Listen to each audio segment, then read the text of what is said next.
राज studio Semra चौराहा।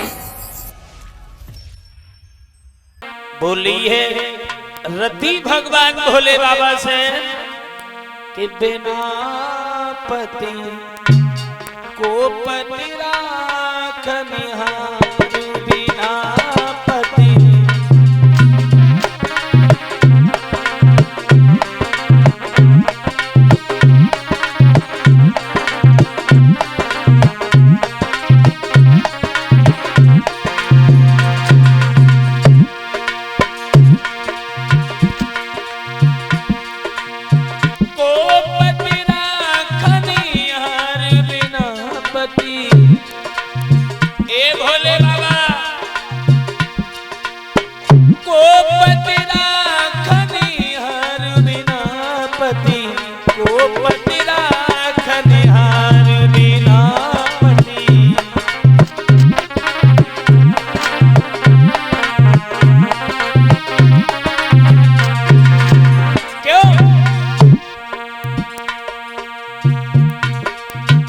पति ही विष्णु पति ही स्वामी पति ये पतवार।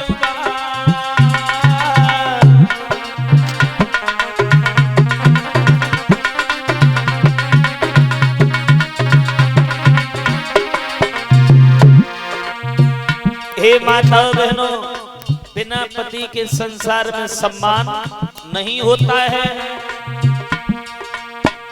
पति ही विष्णु पति ही स्वामी पति है पतवार।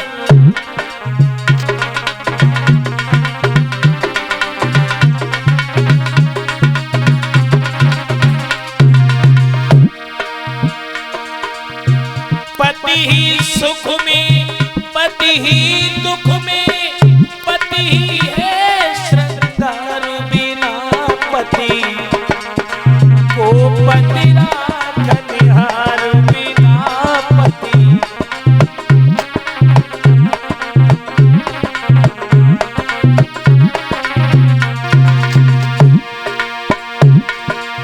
को पति राखनिहार, बिना पति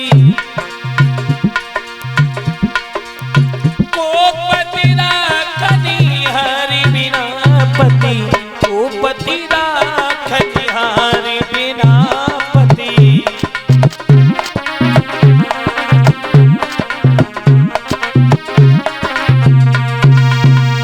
जवाब दिया है भोले बाबा, बिना पति के पत्नी का कोई नहीं होता। भगवान भोले बाबा ने समझाया, रति दुनिया की नजर में तुम्हारा पति खत्म हो चुका है, लेकिन जाओ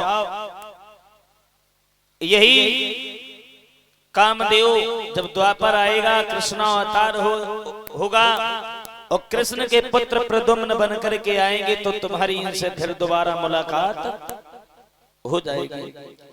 अभी चली जाओ, भगवान विष्णु का भजन करो, क्योंकि विष्णु भगवान के भक्त हमें बड़े प्रिय हैं। रति तो चली गई। अब भगवान भोले बाबा की समाधि भी खुल गई, रति भी चली गई। अब देवताओं ने घेर लिया।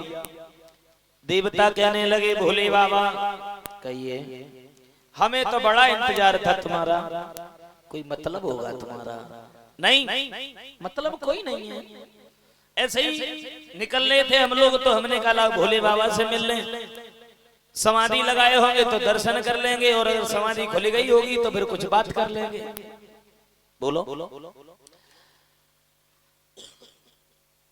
जवाब दिया भोले बाबा, अब समाधि तो खुल गई तुम्हारी, अब हम लोगों ने एक चिंता जा है कि जब समाधि खुल गई तो तुम फिर रोटी भी बनाओगे, क्यों भूख लगे तो बनाइयो और खाइयो। हम जब सोच रहे भोले बाबा गद्दे रोटी ने हेलो तुम आओ हे जा, तो मतलब ये है कि तुम शादी कर लो। भोले बाबा कहने लगे, हम शादी नहीं करेंगे। बोले क्यों? बोले नहीं, शादी नहीं करेंगे, क्योंकि शादी करने के बाद में इंसान की आजादी खत्म हो जाती है। आजादी खत्म होती है कब? शादी के बाद में।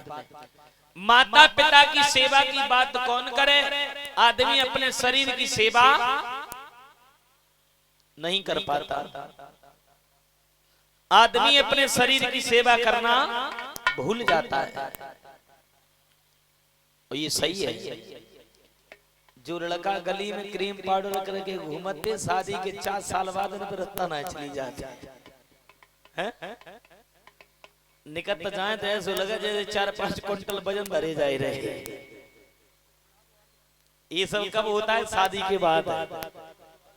और ये भी हकीकत है, जैसे ऐसर ट्रैक्टर हो, ऐसर ट्रैक्टर एक पिस्टन वालों,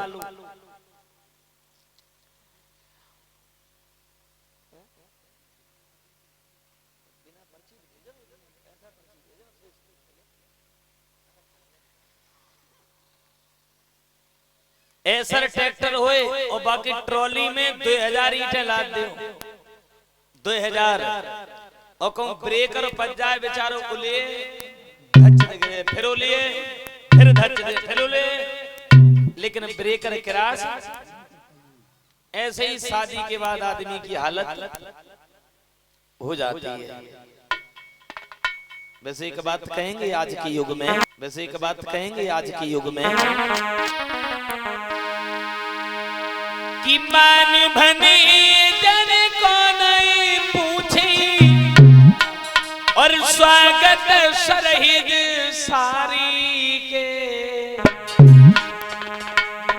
आज कल 100 में से 90 चमचाए घर वाली के।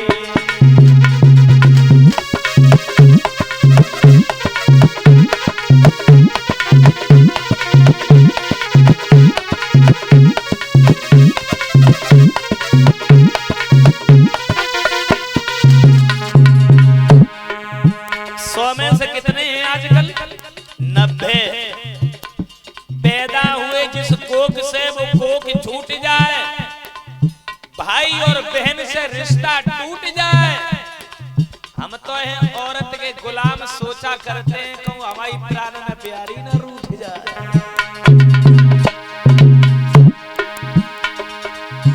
आज कल 100 में से 90 चमचाए घर वाली के।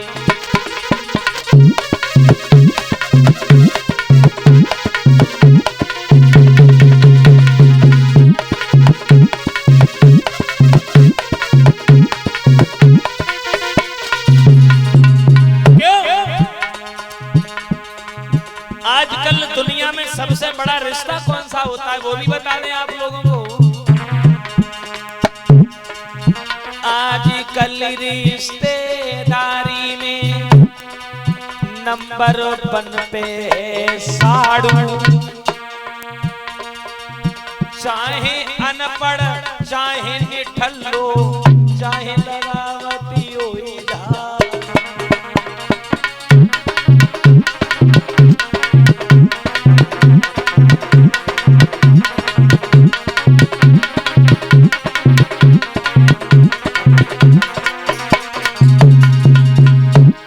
सबसे बड़ा रिश्ता है साड़ू का, चाहे अनपढ़ हो चाहे कैसे हो, क्योंकि घर में जो देवी जी ना आ जाती, देवी जी कोई काम हो, तुम्हें पता है हमारे जी ट्रैक्टर ले लो, कितने लो हमारे जी जाने, तुम्हें मालूम है हमारे जी जाके आलू 4 लाख रुपया के भाई, कितने के भाई हमारे जी जाके बोलोरो ले ली, कितने ली हमारी जीजा लई।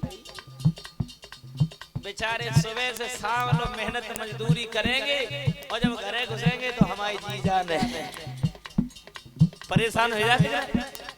घर घर की कहानी है, सब पे बीतल ले जा, अब अपनी अपनी छुपाए बैठे रहो, अलग बात है। हाँ, और वैसे मैं ये भी समझता हूँ अधिकारी बाहर हो तो घरे चपरासियों ना रात,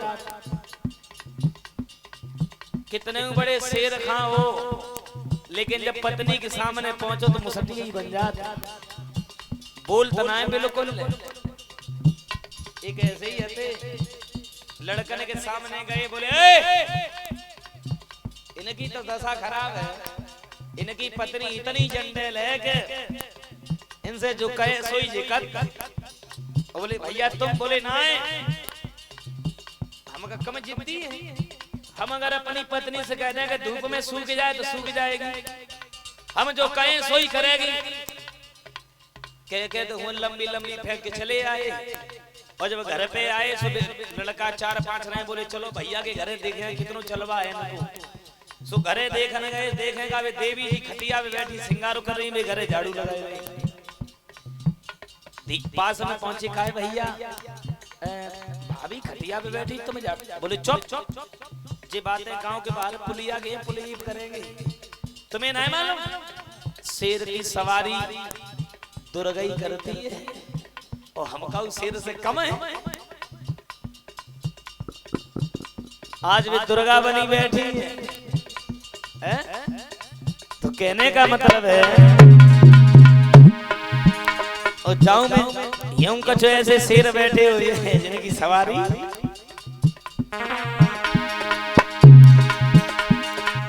आजकल रिश्तेदारी में नंबर 1 पे है साड़ू, चाहे अनपढ़ चाहे निठल्लो चाहे लगावती हो झाड़ू।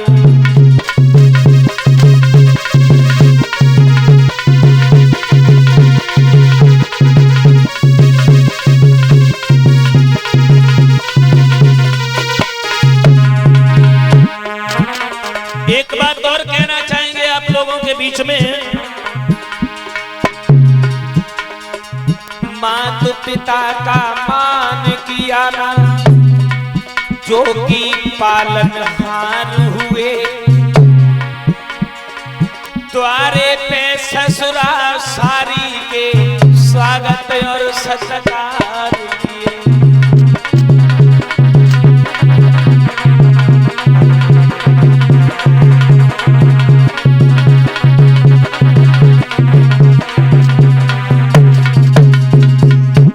हो सकता है कि हमसे कुछ नौजवान नाराज हो जाए, नाराज हो जाए तो तुम तुझू नंग लागे हो, हम चंपन नंग लागे, कोई मतलब नहीं, तुम अपने घरे रहे हो, हम अपने घरे कहेंगे जरूर, बात आ गई छोड़ेंगे नहीं। जिन माँ बाप ने पाल पोस करके बड़ा किया, जो मैं नौजवानों के मुख से सुनता हूँ वही बोल दे रहा हूँ। दद्दा रे घास की पोटरी रखे हैं खूब तगड़ी, अबे लड़कन में ठाड़े एक ने कहा है तुम्हारे बप्पा ले जाए रे, अरे आई तुम ले जाओ। बोले पागल है, ये डोकर घी के खाए भाई है, आखिर मशीन लो पहुंचाएंगे, आखिर लो पहुंचाएंगे और भाई समय पे आएंगे तो ले ससुर साहब अब मिठाई को डिब्बा हाथ में ला, पापा जब मिठाई हमें दे। जिनने जन्म दे वे डोकर हो गए और वे आए गए, वे पापा वे मम्मी को आओ तुम्हें, कोई ना मम्मी आई थी और पापा आए थे। सोचो कहां से कहां जमाना पहुंच गया। मात पिता का मान किया ना जो कि पालनहार हुए, द्वारे पे ससुरा सारी के स्वागत और सत्कार किए।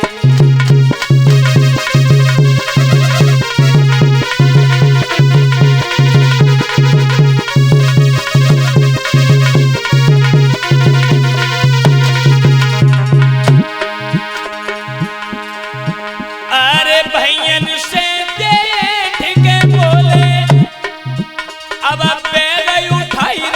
सारी के,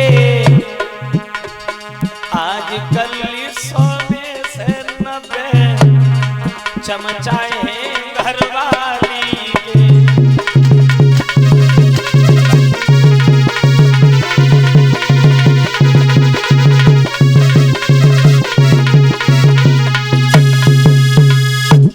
याद रखना भगवान भोले बाबा कहने लगे हम शादी नहीं करेंगे, और जब देवताओं ने समझाया कि भोले बाबा शादी कर लो, बोले शादी तो कर ले, लेकिन शादी के लिए कोई लड़की भी तो होनी चाहिए कि ऐसे ही शादी कर ले। बोले लड़की है। बोले कौन? बोले गिरजा तो तुम्हारे ही नाम की माला जप रही है। भोले बाबा कहने लगे एक बार जाओ, जाकर के गिरजा से पूछ के आओ कि वो हमारे नाम की माला जप रही है कि कोई और देवता के नाम की माला जप रही है। अब चले हैं सप्त ऋषि और देव ऋषि नारद। जब चले गिरजा के पास में पहुंचे, गिरजा क्या कर रही हो? गिरजा बोली भजन कर रहे हैं। क्यों? भोले बाबा से विवाह करेंगे। बोले पागल, भोले बाबा से शादी करना मतलब मौत को दावत देना। क्यों? जवाब दिया तुम्हें पता है कामदेव ने क्या बिगाड़ा भोले बाबा का? देवताओं को थोड़ी सी जरूरत थी, समाधि खुलवाने के लिए कह दिया तो कामदेव को तीसरे नेत्र से देखा, कामदेव जल गया, खत्म हो गया। सोच के देखो, छोड़ो भोले बाबा को छोड़ करके और किसी देवता के साथ में शादी कर लो। नहीं, केवल भोले बाबा के साथ में करूंगी। तुम्हें नहीं मालूम घर परिवार नहीं है, कोई खानदान नहीं है, कोई पता नहीं है कब कहां जाएं, शमशान में रहते हैं, खाने को भोजन नहीं है, मर जाओगी गिरजा कि घर बार नहीं परिवार नहीं।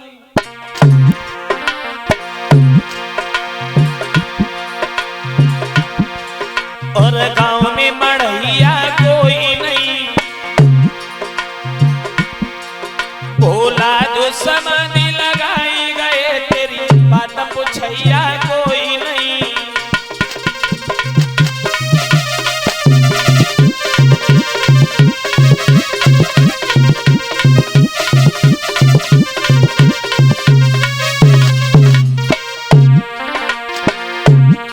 गिरजा घर बार नहीं है, परिवार नहीं है और कोई मरैया ना है।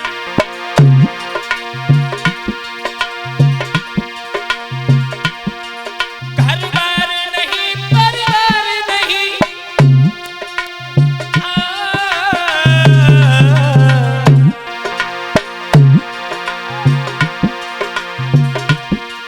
घर बार नहीं, परिवार नहीं और गांव में मरैया कोई नहीं। भोला जो समाधि लगाई गए तेरी बात पूछैया कोई नहीं।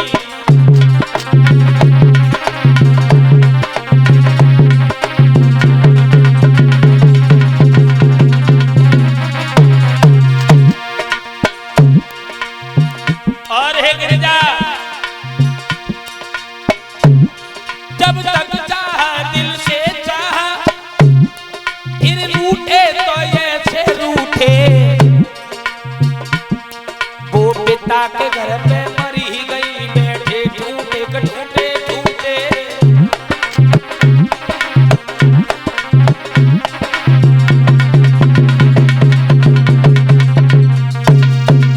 जवाब दिया है घर बार नहीं, परिवार नहीं, गांव में कोई मड़ैया ना है। और देखो जब तक चाह सती जी को दिल से चाहा और फिर रूठे तो ऐसे रूठ गए कि भाई पिता के घर पे मर गई और बेहले के कहूं गई ना। गिरजा बोली हम शादी करेंगे तो केवल भोले बाबा के साथ में करेंगे। सप्तऋषि कहने लगे अगर नहीं मानोगी तो चलो। अब सप्तऋषि गिरजा को लेकर के हिमांचल के यहाँ गए। हिमांचल ने अपने नगर को नवदुल्हन की तरह सजाया और महात्मा नारद जो थे वो भोले बाबा के पास में कैलाश पर्वत पे पहुंचे। जवाब दिया भोले बाबा कहिए। गिरजा तैयार है और एक कदम तैयार, वो शादी करेगी तो केवल तुम्हारे साथ में करेगी। भोले बाबा कहने लगे गिरजा अगर हमारे साथ में शादी करेगी तो हम क्या मना कर रहे हैं, हम भी करेंगे।